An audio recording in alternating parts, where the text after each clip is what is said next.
शोभा जी और अशोक जी ने अपनी बेटी भूमि की शादी 12 साल पहले बहुत धूमधाम से कनिष्क के साथ की थी। वे शुरू से ही बेटे और बेटी को बराबर मानते थे और उन्हें बराबर हक देने के पक्ष में थे। अशोक जी ने अपनी बचत से एक काफी बड़ा प्लॉट खरीदा था जो उन्होंने अपनी बेटी भूमि के नाम पर कर दिया था। और बेटा पवन वो अपने मम्मी पापा के साथ उनके घर में ही रहता था। लेकिन उस प्लॉट और घर की कीमत में अब जमीन आसमान का फर्क हो चुका था, क्योंकि घर काफी छोटा था और जैसे तैसे इसमें गुजारा हो रहा था। अशोक जी ने सोचा था कि रिटायरमेंट के बाद उन्हें अच्छी कीमत मिलेगी तो वो इस घर को बेच देंगे और उसमें कुछ और पैसे मिलाकर पवन के लिए भी एक अच्छा बड़ा घर ले लेंगे। कुछ समय बाद जब अशोक जी रिटायर्ड हुए तो उन्होंने पवन से कहा कि वो कोई अच्छा 4-5 बेडरूम का घर देखें। वो अपनी सेविंग्स लगाकर और इस घर को बेचकर बड़ा घर खरीद लेंगे। पवन घर देख रहा था। उन लोगों को एक घर पसंद भी आ चुका था जिसमें 5 बेडरूम थे, एक बड़ा सा हॉल था, काफी बड़ा किचन था। उस घर में अशोक जी, शोभा जी, पवन, उसकी पत्नी परी और बच्चों के लिए पर्याप्त जगह थी। साथ ही भूमि और कनिष्क भी अगर आते तो उनके लिए भी एक बेडरूम एक्स्ट्रा था। इसलिए अशोक जी ने उस घर को फाइनल कर लिया था और बयाना देकर घर का एग्रीमेंट भी करवा लिया था और अब अपने छोटे घर के बिकने का इंतजार कर रहे थे ताकि सारी कीमत देकर उस घर को अपने नाम करवा सकें। लेकिन इसी बीच एक ऐसा तूफान आया जिसने सब कुछ तहस नहस कर दिया।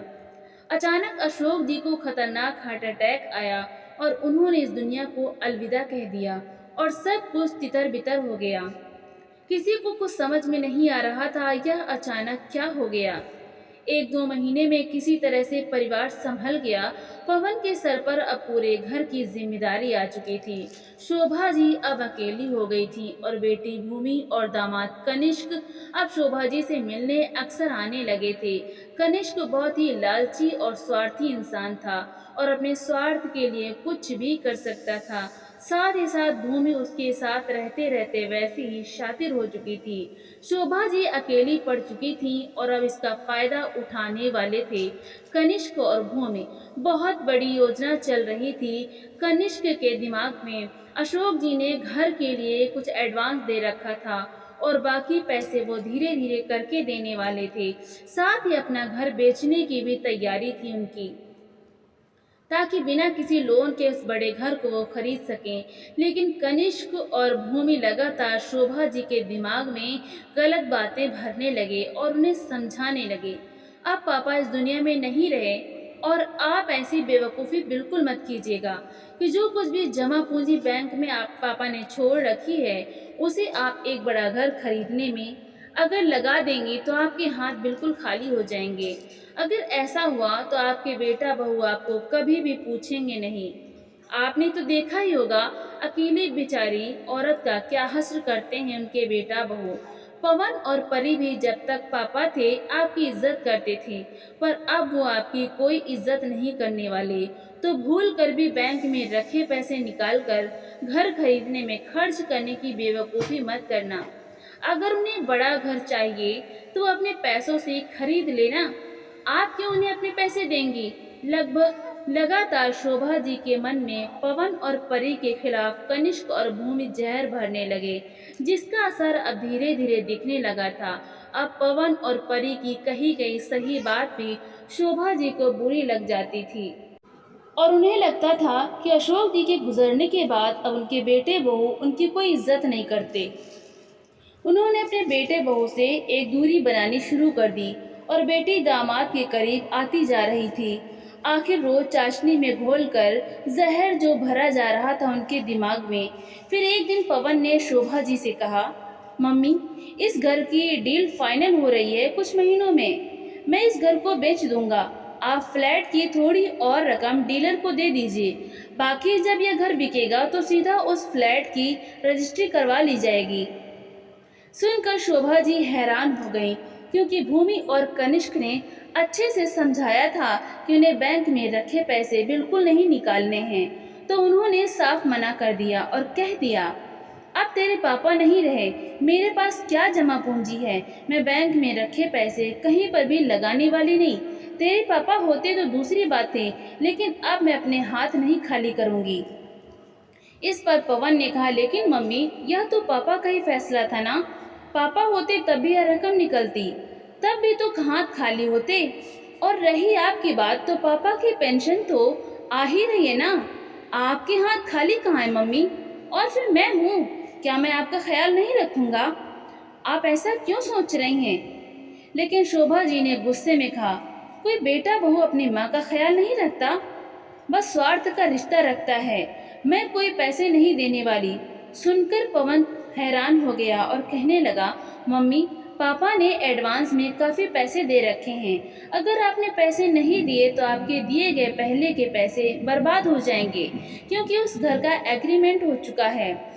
लेकिन शोभा जी के दिमाग में तो कनिष्क और भूमि ने जहर भरा हुआ था। तभी उन्होंने कहा, कोई बात नहीं, पैसे जाते हैं तो जाएं, मैं अब बाकी के पैसे नहीं देने वाली, और ना ही यह घर बेचने की कोई ज़रूरत है। आज तक सब इसी घर में रह रहे थे ना, आगे भी रह लेंगे। और अगर तुझे यह घर ज़्यादा छोटा लग रहा है तो अपनी कमाई से बड़ा घर ले ले। मैं कोई पैसे देने वाली नहीं, या तो लोन से ले ले, मुझसे कोई उम्मीद मत रख। पवन अभी लोन के बारे में सोच भी नहीं सकता था, क्योंकि बच्चों की पढ़ाई थी और इतनी उसकी सेविंग्स भी नहीं थी कि अपनी सेविंग्स से वो बड़ा घर ले सकता। इसलिए उसने माँ से कोई बहस नहीं की और सोचा कि अभी एग्रीमेंट पूरा होने में काफ़ी वक्त है, वो धीरे धीरे माँ को समझा लेगा। लेकिन परी को गुस्सा आ रहा था। उसने कहा, यह सब कुछ भूमि और कनिष्क का किया धरा है। रोज नियम से मम्मी जी के कान भरते हैं। वो दोनों आखिर किस बात की दुश्मनी निकाल रहे हैं हमसे? वो दोनों, उनकी शादी में तो इतना बड़ा प्लॉट पापा ने उन्हें दे ही दिया, जिसकी कीमत इस घर से बहुत ज़्यादा थी। और अब जब हमारी बारी आई तो मम्मी जी को भड़का दिया। क्या हमारा पापा के पैसों पर कोई हक नहीं? सिर्फ उनकी बेटी दामाद का हक है। लेकिन पवन को पता था यह सारी बातें मम्मी से करके कोई फायदा नहीं, क्योंकि मम्मी के लिए बेटे बहू कभी अपने नहीं होंगे, बल्कि बेटी दामाद ही हमेशा अपने रहेंगे। क्योंकि बहू चाहे कितनी भी सेवा कर ले, सास के लिए बेटी ही मायने रखती है। यह बात तो दुनिया जानती है। पवन ने अब सब कुछ समय के भरोसे छोड़ दिया। वो फालतू का बवाल नहीं करना चाहता था और अशोक जी द्वारा दिया गया एडवांस बर्बाद होने की कगार पर जा रहा था। अब भूमि और कनिष्क ने अपना अपना अलग खेल खेलना शुरू किया और भूमि ने मम्मी को समझाना शुरू किया, मम्मी, अभी तो आपके हाथ पैर ठीक से चल रहे हैं, आप किसी पर आश्रित नहीं हैं। आपका बेटा बहू आपकी बहुत दुर्गति कर देंगे। सब कुछ होते हुए भी आप असहाय हो जाओगे। मुझसे तो यह सब कुछ बर्दाश्त नहीं होगा मम्मी। लेकिन मैं अभी क्या करूं? मैं तो खुद एक छोटे से घर में रहती हूं, जिसमें मेरी सासू माँ और हम दोनों और हमारे बच्चे रहते हैं। वरना मैं आपको अपने साथ लेकर चली जाती, क्योंकि मुझे बहुत अच्छे से दिख रहा है कि कुछ सालों बाद आपकी हालत बहुत ख़राब होने वाली है। अब रोज़ यही बातें भूमि और कनिष्क शोभा जी के दिमाग में भरने लगे। और भूमि रोज ये रोना रोती थी कि अगर मेरे पास पैसे होते तो मैं थोड़ा बड़ा घर खरीद लेती और आपको अपने साथ ले जाती, फिर आपके साथ कुछ भी पूरा नहीं होता। शोभा जी के दिमाग में यह बात अच्छे से बैठ गई थी कि बुढ़ापे में उनकी सेवा उनकी बेटी दामाद ही करने वाले हैं, बेटा बहू उन्हें पूछने वाले नहीं हैं। परी भी अब शोभा जी से ज़्यादा मतलब नहीं रखती थी, क्योंकि वो कितनी भी कोशिश करती, शोभा जी उससे एक दूरी बनाकर रहती थी और कभी उस पर विश्वास नहीं करती थी। इसलिए परी ने भी अब गुस्से में सब कुछ छोड़ दिया था। लेकिन भूमि और कनिष्क ने अपनी शातिर चालें चलनी बिल्कुल नहीं छोड़ी थी और भूमि अब अपनी माँ का कुछ ज़्यादा ही ख्याल रखने लगी थी। साथ ही साथ यह बोलने से कभी नहीं चूकती थी कि काश मेरे पास कुछ पैसे होते तो पापा ने जो मुझे प्लॉट दिया था मैं उसमें एक अच्छा सा घर बना लेती, फिर आपको भी अपने साथ रख लेती। पर घर बनाने में बहुत पैसे लगेंगे, हमारा उतना बजट नहीं। शोभा जी के दिमाग में इतना जहर भर दिया था बेटी दामाद ने कि शोभा जी की सोचने समझने की शक्ति ही खत्म हो चुकी थी और उन्हें बस यही लग रहा था कि अब उनके बहुत बुरे दिन शुरू होने वाले हैं और उनके बेटा बहू उनकी बहुत दुर्गति करने वाले हैं। फिर एक दिन परेशान होकर उन्होंने भूमि से बोला, बेटा, तुम्हारे पापा ने जो घर का एग्रीमेंट किया था उसमें अभी भी वक्त है और वो एग्रीमेंट अभी टूटा नहीं है, तो बैंक में जो पैसे हैं वो पैसे मैं उस घर के लिए दे सकती हूँ, लेकिन उसके बाद भी थोड़े बहुत पैसे और लगाने पड़ेंगे उस घर की रजिस्ट्री करने के लिए। अगर किसी तरह से उस घर को हमने ले लिया तो फिर मैं भी तुम लोगों के साथ वहाँ रह लूँगी। कम से कम मेरा बुढ़ापा तो आराम से कटेगा, वरना तो मेरी दुर्गति निश्चित है। कनिष्क और भूमि यही तो चाहते थे और उन्होंने शोभा जी को पवन और परी को कुछ भी बताने से मना कर दिया और बाकी का पैसा कनिष्क ने अपनी तरफ से लगाने को बोल दिया, जिसे सुनकर शोभा जी गदगद हो उठी। कहाँ बेटा उनके लिए घर नहीं ले सका और कहाँ दामाद उनके लिए बड़ा घर लेने को तैयार हो गया। शोभा जी ने बैंक में रखे सारे पैसे कनिष्क को दे दिए और बाकी के पैसे कनिष्क ने लोन करवा लिए और फिर वो घर जो पवन और परी के लिए खरीदा जाने वाला था, कनिष्क और भूमि ने धोखे से खरीद लिया। कनिष्क ने क्योंकि लोन करवाया था अपने नाम पर, इसलिए फ्लैट की रजिस्ट्री कनिष्क के नाम पर की गई और कनिष्क के लिए तो शोभा जी आश्वस्त थी ही कि भले उनका बेटा उनका ख्याल रखे न रखे, उनके बेटी दामाद उनका ख्याल जरूर रखेंगे। इधर पवन और परी को पता भी नहीं था कि शोभा जी ने बैंक में जमा सारे पैसे कनिष्क और भूमि को वही घर खरीदने के लिए दे दिए हैं। शोभा जी ने अब एक दिन पवन और परी से बोला कि वह कनिष्क और भूमि के साथ उनके घर में रहने के लिए जा रही हैं और शोभा जी भूमि के घर चले गए। पवन और परी हैरान थे कि आखिर माँ उनसे इतनी नफरत क्यों करने लगी हैं। परी को तो खैर कुछ खास फर्क नहीं पड़ रहा था, क्योंकि उसने देख लिया था कि उसकी सास के मन में उसके लिए कितनी नफरत है, इसलिए वो भी अब ज्यादा दिमाग नहीं लगाती थी। लेकिन पवन बहुत दुखी था कि उसने ऐसा क्या कर दिया कि उसकी माँ उसे बिल्कुल पसंद नहीं करती। खैर, शोभा जी अब भूमि के साथ रहने लगी और लग रहा था कि अब वो बहुत चैन से रहेंगी, लेकिन जल्दी ही उन्हें सच्चाई समझ में आ गई। भूमि के घर में रहने के बाद उन्हें समझ में आ गया कि अपना घर अपना ही होता है और बेटी के घर आप नहीं रह सकते। कनिष्क ने घर अपने नाम पर खरीदा था, इसलिए उसके माँ बाप बहुत हक से उस घर में रह रहे थे, लेकिन शोभा जी ने लगभग सारी रकम लगाई थी, फिर भी उस घर में उनका कोई हक नहीं था। मेहमानों की तरह व्यवहार किया जाता था उनके साथ। कभी कभी तो भूमि की सासू माँ ताना भी मार देती थी कि जमाना कितना भी बदल जाए, बेटी के घर रहना समाज में अच्छी नजरों से नहीं देखा जाता है। कुछ नहीं बोल पाती थी शोभा जी उस वक्त। आरुषि की सास यह भी कहने से नहीं चूकती थी, हर कोई मेरी तरह भाग्यशाली थोड़ी ना होता है कि मेरे जैसे बेटा बहू मिल जाए उन्हें। मैं तो भाई आराम से अपने घर में रहती हूँ और कभी कभी मेरी बेटी मुझसे मिलने आती है। कुछ लोग तो इतने बदकिस्मत होते हैं कि उन्हें दामाद का सहारा लेना पड़ता है। ये सब कुछ सुनकर भी भूमि और कनिष्क कभी अपनी माँ को नहीं टोकते थे, जिसे देखकर शोभा जी हैरान होती थी। उन्हें लगता था कि वो भूमि के घर में कैसे रहती हैं। यह घर तो उनका है, उनके पैसों से खरीदा गया है। कनिष्क ने बहुत थोड़े पैसे लगाए हैं और अगर वो चाहे तो अभी अपने जेवर बेचकर उन पैसों को भी चुका सकती हैं। लेकिन वो कुछ बोलती नहीं थी, उन्हें बिल्कुल अच्छा नहीं लग रहा था। अक्सर उनके आत्मसम्मान को तार तार किया जा रहा था उस घर में, और जब एक दिन बर्दाश्त के बाहर हो गया तो उन्होंने भूमि की सास को कह ही दिया कि यह घर उनके पैसों से खरीदा गया है और जो लोन कनिष्क ने लिया है वो चाहे तो उस लोन को भी एक दिन में चुका सकती हैं। गुस्से में शोभा जी ने भूमि की सास की बहुत बेइज्जती कर दी और यह सब कुछ कनिष्क ने अपने कानों से सुन लिया था। उसे अपनी माँ की बेइज्जती बर्दाश्त नहीं हुई और उसने शोभा जी को अच्छा खासा सुना दिया और बोल दिया, हिम्मत कैसे हुई आपकी मेरी मम्मी से ऐसे बात करने की? मेरे ही घर में रहती हैं, मेरा ही खाती हैं और मेरी ही मम्मी को चार बातें सुना रही हैं। कान खोलकर सुन लीजिए, यह मेरा घर है, मेरे नाम पर है और मेरे घर में मेरी माँ की कोई बेइज्जती करे यह मैं कभी बर्दाश्त नहीं करूँगा। अगर चुपचाप मुंह बंद करके यहाँ पर रह सकती हैं तो रहिए, वरना दरवाजे खुले हैं, आप जा सकती हैं।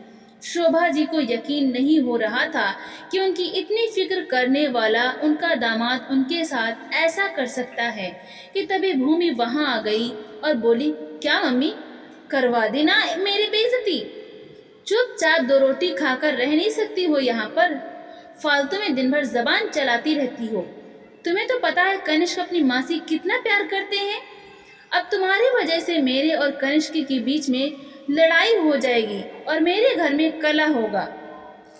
क्या माँ अपने बेटे बहू से तो बना कर रख नहीं पाई और अब बेटे दामाद के घर में भी आग लगा दी।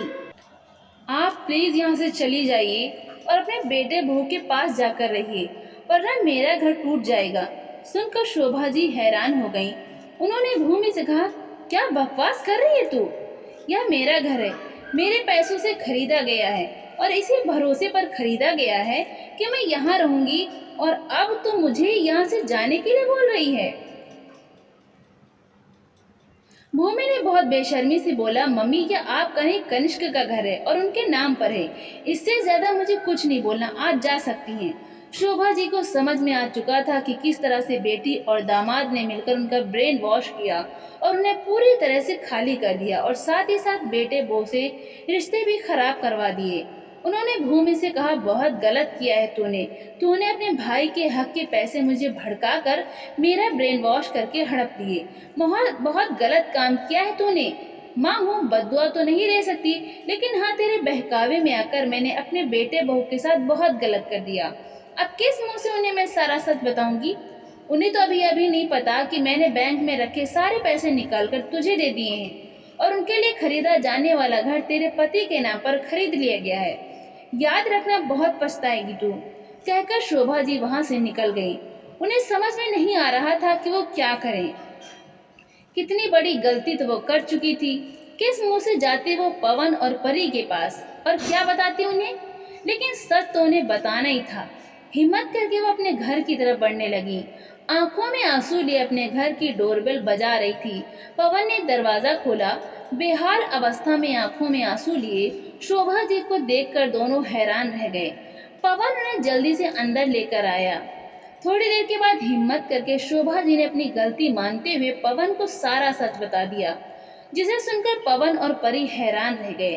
पवन ने बस इतना ही बोला, क्यों माँ बाप को एक बेटी दामाद के ऊपर तो भरोसा हो जाता है, पर एक बेटे बहू पर नहीं होता। माँ जिस कोख से बेटी पैदा होती है उसी कोख से बेटा भी पैदा होता है, और जिस तरह से बहू दूसरे घर से आती है उसी तरह से दामाद भी दूसरे घर से आता है। फिर ऐसा क्यों होता है माँ, क्यों? अगर बेटी पर भरोसा है तो बेटे पर क्यों नहीं, और अगर दामाद पर भरोसा है तो बहू पर क्यों नहीं?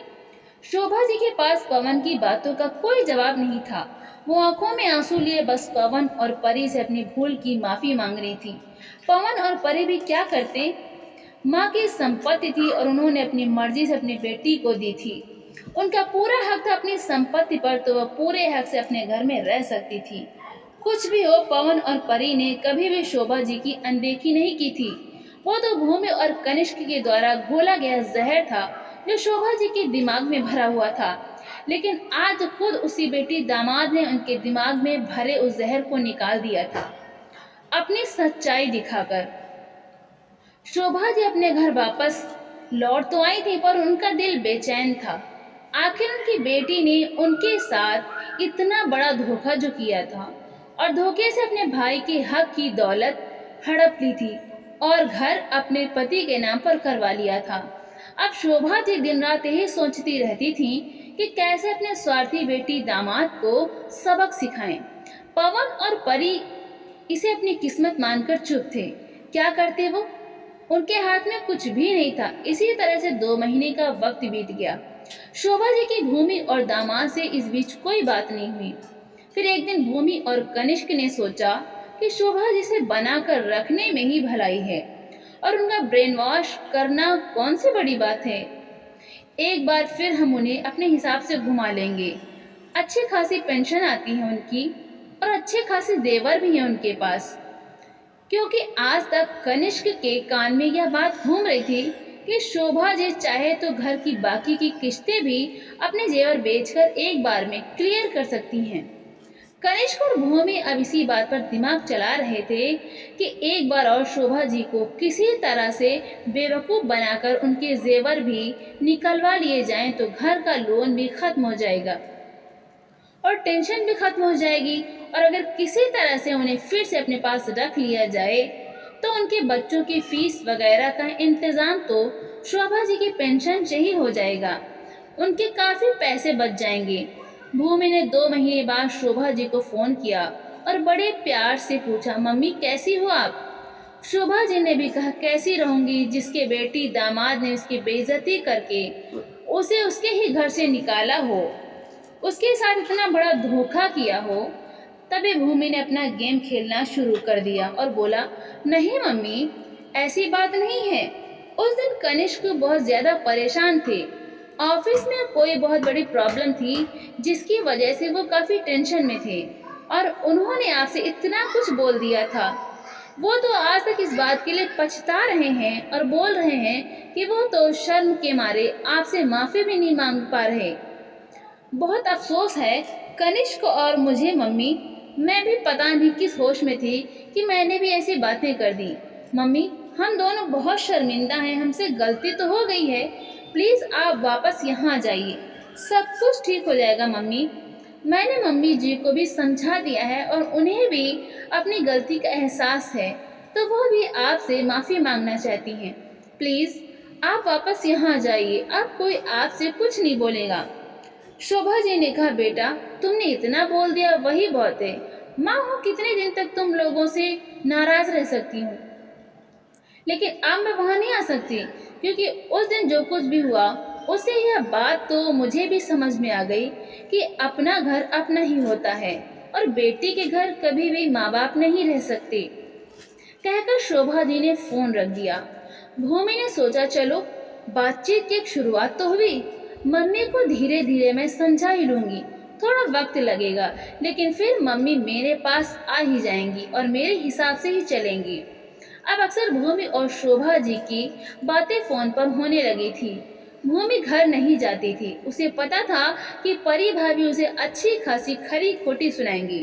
वो फोन पर अपनी माँ को समझाया करती थी और धीरे धीरे फिर से अपनी ओर आकर्षित करने की कोशिश करती। एक दिन दोनों के बीच फोन पर बात हो रही थी तो शोभा जी ने बताया कि पवन और परी गांव के घर में गए हैं। गांव में वैसे भी क्या बचा है, सिर्फ एक छोटा सा पुराना घर ही तो था जो बारिश की वजह से गिर गया है।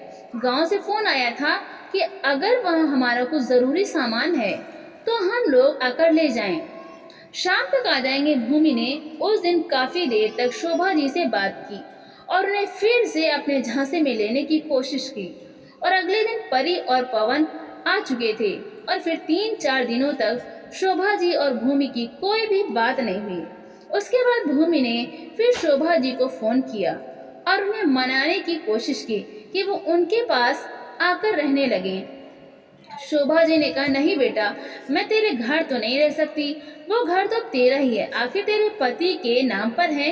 हाँ, इस बात का अफसोस जरूर होता है कि मैंने अपने बेटे के हक के पैसे भी तुझे दे दिए, लेकिन चल कोई बात नहीं, शायद जो होता है अच्छे के लिए होता है। मेरे बेटे के नसीब में उससे कहीं ज्यादा लिखा था जो उसे मिल चुका है। अगर रिश्ते सामान्य रहते और तूने और कनिष्क ने बेईमानी नहीं की होती तो अभी शायद तुझे भी कुछ फायदा होता, लेकिन तूने तो अपने फायदे के लिए पहले ही बहुत बड़ी बेईमानी कर ली, तो जिसके नसीब में जो था वो उसे मिल गया। बातों को घुमा घुमा कर शोभा जी ने बोला था। भूमि को भी कुछ समझ में नहीं आ रहा था और उसने बोला, मम्मी साफ साफ बोलो, आप कहना क्या चाहती हो? शोभा जी ने बोला, मैं कुछ नहीं कहना चाहती, बस तू खुश है ना? प्लाट भी पापा ने तेरे नाम पर कर दिया था और पवन के लिए खरीदा जाने वाला घर भी अब तुझे मिल चुका है। पवन और परी को तो छोटे घर में ही रह गए, लेकिन कोई बात नहीं, जल्दी ही वो भी अपने बड़े घर में शिफ्ट हो जाएंगे क्योंकि कोई किसी की किस्मत नहीं ले सकता। कहकर शोभा जी ने फोन रख दिया। भूमि के मन में खलबली मच चुकी थी कि अचानक ऐसा क्या हो गया कि मम्मी ऐसी बातें कर रही हैं। वैसे भी मम्मी के पास बचा क्या है, सारा कुछ तो मैंने ले लिया, बस थोड़े से जेवर हैं जिससे कोई बड़ा घर नहीं खरीदा जा सकता और महीने की पेंशन आती है। भाई के बच्चों की पढ़ाई में काफी पैसे खर्च हो जाते हैं, उनकी भी कोई खास सेविंग नहीं है, तो कैसे वो अभी बड़ा घर खरीद लेंगे? लोन वो लेना नहीं चाहते, जरूर कुछ न कुछ बात है। कहीं भाई और परी गांव गए थे, वहाँ की कोई प्रॉपर्टी तो उन्होंने नहीं बेची? नहीं नहीं, ऐसा कैसे हो सकता है? गांव में प्रॉपर्टी के नाम पर है ही क्या? एक छोटा सा घर था वो भी गिर गया। और वैसे भी गांव के छोटे से घर की कीमत भी बहुत ज्यादा नहीं है, तो मम्मी ऐसी बातें क्यों कर रही हैं? भूमि ने कनिष्क को इस बारे में बताया तो कनिष्क बोला, जरूर कुछ न कुछ तो हुआ है, तभी तुम्हारी मम्मी ऐसी बातें कर रही हैं। जरूर तुम्हारे पापा ने कोई न कोई और ऐसी सेविंग्स या प्रॉपर्टी बनाई है जिसके बारे में पता चला है। भूमि, अगर ऐसा है ना तो हमारा बहुत बड़ा नुकसान है, कुछ भी करके मम्मी को मनाना पड़ेगा। भूमि ने बोला, कोशिश तो कर रही हूँ, पर मम्मी साफ साफ कुछ भी बोल नहीं रही, लेकिन खुश बहुत है। जरूर कुछ न कुछ तो हुआ है। कनिष्क ने कहा, अब लगता है मुझे ही कुछ करना पड़ेगा। सासू माँ को अपने झांसे में लेने के लिए और फिर रविवार को कनिष्क और भूमि उस मंदिर में पहुंच गए जहाँ शोभा जी हर रविवार को जाया करती थी। वहां पर कनिष्क और भूमि को देखकर शोभा जी हैरान हो गई। चालाक कनिष्क ने शोभा जी को रोक लिया और उनसे माफी मांगने लगा और कहने लगा, मम्मी जी, उस दिन मैं बिल्कुल होश में नहीं था, पता नहीं मेरे मुंह से गलत बातें कैसे निकल गईं। मैं तो आपसे नजर भी नहीं मिला सकता। आज बहुत हिम्मत करके आपके पास आया हूँ। प्लीज हमें माफ कर दीजिए और हमारे साथ चलकर रहिए। शोभा जी ने बोला, कोई बात नहीं दामाद जी, जो होता है अच्छे के लिए होता है। मुझे भी अब बात समझ में आ चुकी है कि अपना घर अपना ही होता है, इसलिए अब मैं आपके घर पर नहीं रह सकती। हाँ, लेकिन एक बात का अफसोस था कि मैंने अपने बेटे के हक की संपत्ति भी अपनी बेटी के नाम पर कर दी, लेकिन भगवान ने मेरी उस गलती को भी सुधार दिया और मेरे बेटे को अब उससे कहीं ज्यादा संपत्ति मिल चुकी है और अब वो भी जल्दी ही अपना एक बड़ा घर खरीद लेगा। उसके बाद भी उसके पास अच्छी खासी संपत्ति बची रहेगी। चलिए, जो होता है अच्छे के लिए होता है और जिसके नसीब में जो होता है उसे मिल ही जाता है, कहकर शोभा जी जाने लगी। कनिष्क और भूमि हैरान थे कि जरूर कोई बहुत बड़ा खजाना पवन के हाथ लगा है। कनिष्क और भूमि ने शोभा जी को रोक लिया और उनसे बोलने लगे, मम्मी जी, प्लीज आप हमें माफ कर दीजिए, हमसे बहुत बड़ी गलती हो गई। अभी तो उनका मुख्य मकसद था शोभा जी के मुंह से यह निकलवाना कि पवन को इतनी ज्यादा पैसे एकाएक कहाँ से मिल गए। भूमि ने अपनी माँ को वहीं पार्क में बैठा लिया और इमोशनली ब्लैकमेल करना शुरू कर दिया।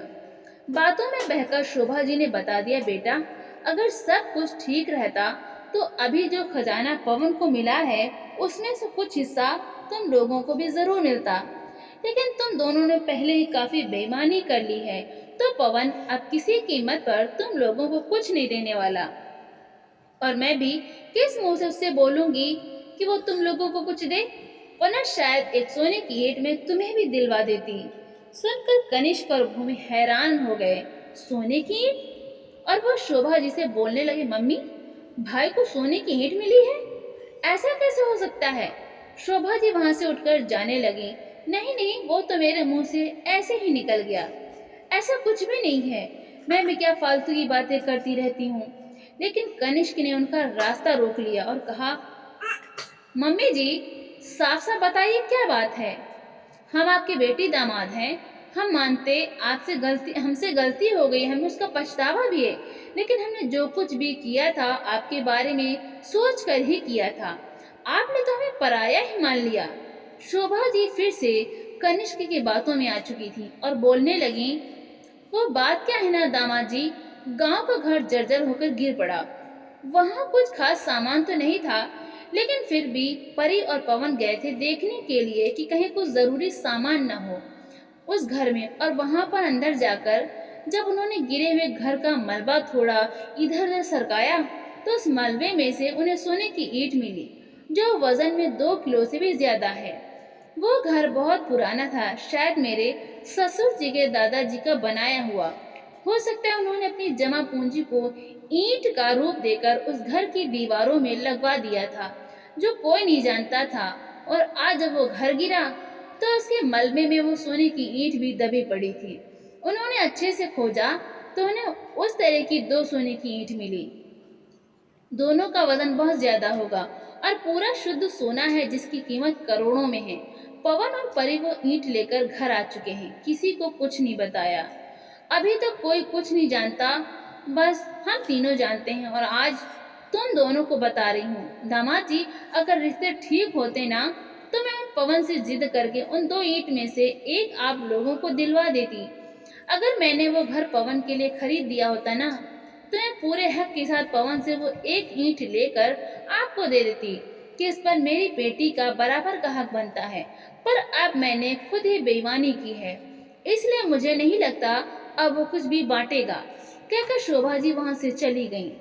लेकिन सोने की ईंट वो भी इतनी भारी सुनकर ही कनिष्क और भूमि हैरान थे और उसकी कीमत का अंदाजा लगा रहे थे।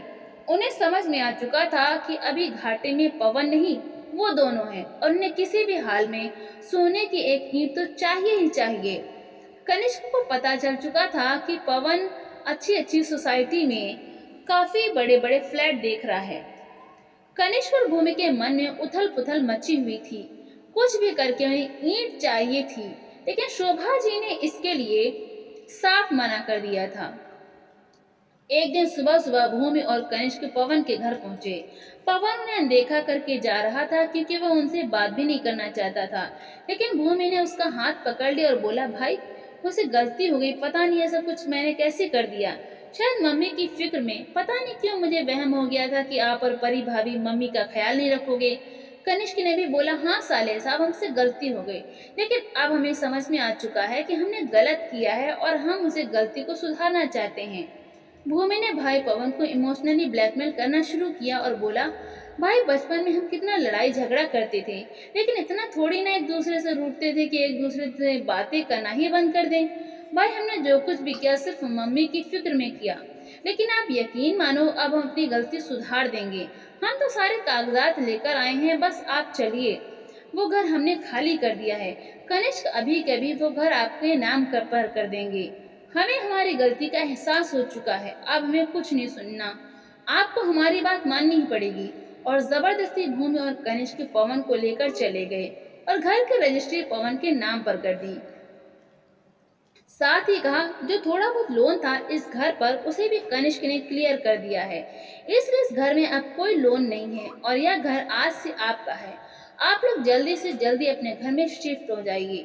एक हफ्ते बाद परी और पवन शोभा जी के साथ अपने नए घर में शिफ्ट होने वाले थे, तो शोभा जी ने फोन करके भूमि अपने घर बुलाया। भूमि और कनिष्क खुशी खुशी घर आए इस उम्मीद पर कि अब सब कुछ ठीक हो गया है और अब सोने की ईंट पवन उन्हें दे देगा। शोभा बेटी और दामाद को देखकर बहुत खुश हुई और पवन और परी भी बहुत खुश थे। पवन उन्हें हाथ पकड़कर अंदर लेकर आया और बोला, रिश्तों में कुछ गिले शिकवे हो गए थे, लेकिन आप लोगों ने आगे बढ़कर सब कुछ ठीक कर दिया। अब हमारे बीच कोई गिला शिकवा नहीं और हम लोग आज उस घर में शिफ्ट हो रहे हैं। पापा की संपत्ति दोनों भाई बहनों में बराबर बराबर बढ़ चुकी है। अब भूमि ने अपना अलग दांव खेला और बोला, हाँ वो तो है, अब रिश्ते ठीक हो गए हैं और पापा की संपत्ति दोनों भाई बहनों में बराबर बराबर बढ़ चुकी है। लेकिन भाई सारी संपत्ति तो अभी नहीं बटी। आपको गांव के घर में सोने की 2 ईंटें मिली है ना, मम्मी ने मुझे बता दिया है, तो उनमें से एक पर तो हमारा हक बनता है। आप भी हमें हमारा हक वापस कर दो, तो रिश्ते ऐसे ही प्यार मोहब्बत से हमेशा चलेंगे और हमें पता है आप हमें हमारा हक जरूर देंगे। पवन ने बोला, अरे बिल्कुल, तुम्हें भी तो तुम्हारा हक मिलना ही चाहिए। मुझे गांव के घर में जो कुछ भी मिला है उसका आधा तो मैं हर हाल में तुम्हें दूंगा। मम्मी प्लीज, गांव के घर से जो कीमती चीज मुझे मिली है उसका आधा लेकर आइए, मैं भूमि को देना चाहता हूँ। भूमि और कनिष्क बहुत खुश थे और सोच रहे थे कि उन्हें इतनी भारी सोने की ईंट मिलेगी, कितने अमीर हो जाएंगे वो। पवन ने एक भारी थैला भूमि को थमाया जिसका वजन काफी ज्यादा था। भूमि उसका वजन महसूस करके हैरान हो गई और उसने जल्दी से थैला वहां उल्टा कर दिया और थैले से काफी भारी ईंट बाहर गिरी। लेकिन वो ईंट सोने की नहीं थी, एक सामान्य ईंट थी। पवन बोला, भूमि, उस गांव के घर में मुझे इन टूटे फूटे ईंट पत्थर के अलावा कुछ भी नहीं मिला, बस 2-4 टूटे फूटे बर्तन और कपड़े थे। गांव के घर की याद के परी में मैं 2 ईंट लेकर आया था, एक मैंने रखी, अब एक ईंट तुम रख लो। आखिर हमारे पूर्वजों की संपत्ति जो है। भूमि हैरानी से शोभा जी की ओर देख रही थी, तो शोभा जी ने उससे बोला, क्यों, दिमाग भगवान ने सिर्फ तुम दोनों को ही दिया है, बाकी सारी दुनिया बुद्धिहीन है। और तुम दोनों ने सोच कैसे लिया कि एक बार तुम दोनों से इतना बड़ा धोखा खाकर दोबारा मैं तुम दोनों के झांसे में आऊंगी? जिस दिन तुम दोनों ने दोबारा मुझसे कांटेक्ट किया था ना, उसी समय मैंने सोच लिया था कि इस बार तुम लोग नहीं बल्कि खेल मैं खेलूंगी और अपने बेटे बहू को उनका हक दिलवा कर रहूंगी और तुम जैसे शातिरों को सबक भी सिखाकर रहूंगी। मिल गया ना तुम्हें तुम्हारा जवाब? अब निकलो यहाँ से, क्योंकि यह घर भी मेरा है और वो घर मेरे बेटे बहू का है और अब मैं अपने बेटे बहू के साथ आराम से रहूंगी। मुझे पूरा भरोसा है कि बुढ़ापे में मेरे बेटे बहू मेरा पूरा ख्याल रखेंगे। और हाँ, धोखे की शुरुआत तुम लोगों ने की थी और अंत मैंने कर दिया। अब मुझसे कोई उम्मीद मत रखना। मेरे बेटे को उसके हक का घर मिल चुका है और यह घर भी मैं उसके नाम पर ही करूंगी और मेरे सारे जेवर भी मेरी बहू को मिलेंगे। शायद तुमने इतनी घटिया हरकत नहीं की होती तो मैं तुम्हें अपने आधे जेवर देती, लेकिन अब मेरी तरफ से तुम्हें कुछ नहीं मिलने वाला। हाँ, माँ हूँ इसलिए बद्दुआ नहीं दूंगी, लेकिन अब तुम लोगों से कोई रिश्ता भी नहीं रखना। निकल जाओ तुम दोनों अभी के अभी मेरे घर से। तुम दोनों की मैं शक्ल भी नहीं देखना चाहती। तुम्हें क्या लगा इतना अपमान सहने के बाद, इतना धोखा पाने के बाद मैं इतनी आसानी से तुम दोनों को माफ कर दूंगी? कभी नहीं। लेकिन हाँ, समय ने मुझे एक बहुत बड़ा सबक सिखा दिया है कि जैसे बेटी पर औरतें विश्वास करती हैं वैसे ही बेटे पर भी करें, और जैसे बहू पर अविश्वास रहता है उसे बाहरी समझकर वैसे ही दामाद पर भी अविश्वास करें। कभी उसे अपने बेटे से बढ़कर मत समझो। जैसे बेटी से बढ़कर बहू को नहीं समझ पाती, कभी कोई फैसला दूसरे के दिमाग से मत करो। चलो तुम लोग जाओ यहाँ से, हमें हमारे नए घर में शिफ्ट होना है। भूमि और कनिष्क से कुछ बोलते नहीं बन रहा था, क्योंकि उनके हाथ से सब कुछ निकल चुका था और वो अपनी जाल में खुद ही फंस चुके थे। पवन और परी उनकी ओर देखकर मुस्कुरा रहे थे और बोल रहे थे, भाई बहन का ये प्यारा रिश्ता हमेशा ऐसे ही चलता अगर तुम लोगों ने रिश्तों में चालबाजी नहीं की होती। लेकिन मेरी तरफ से यह रिश्ता उसी दिन समाप्त हो चुका था जिस दिन तुम लोगों ने हमें धोखा दिया था, और धोखे का जवाब धोखे से देने के लिए हमने दोबारा कुछ दिनों के लिए रिश्तों को सामान्य करने का नाटक किया था। पर अब वो नाटक खत्म हो चुका है, तुम लोग जा सकते हो, कहकर पवन ने दरवाजे की तरफ इशारा कर दिया और भूमि और कनिष्क खाली हाथ अपने घर की तरफ जाने के लिए निकल पड़े। वो कर भी क्या सकते थे, शोभा जी ने उन्हें उनका जवाब अच्छे से दे दिया था। दोस्तों, क्या शोभा जी ने अपनी बेटी दामाद को सही सबक सिखाया और हमेशा के लिए रिश्ता खत्म करके सही किया, या फिर उन्हें सबक सिखाने के बाद उन्हें माफ करके रिश्ते सामान्य कर लेने चाहिए थे?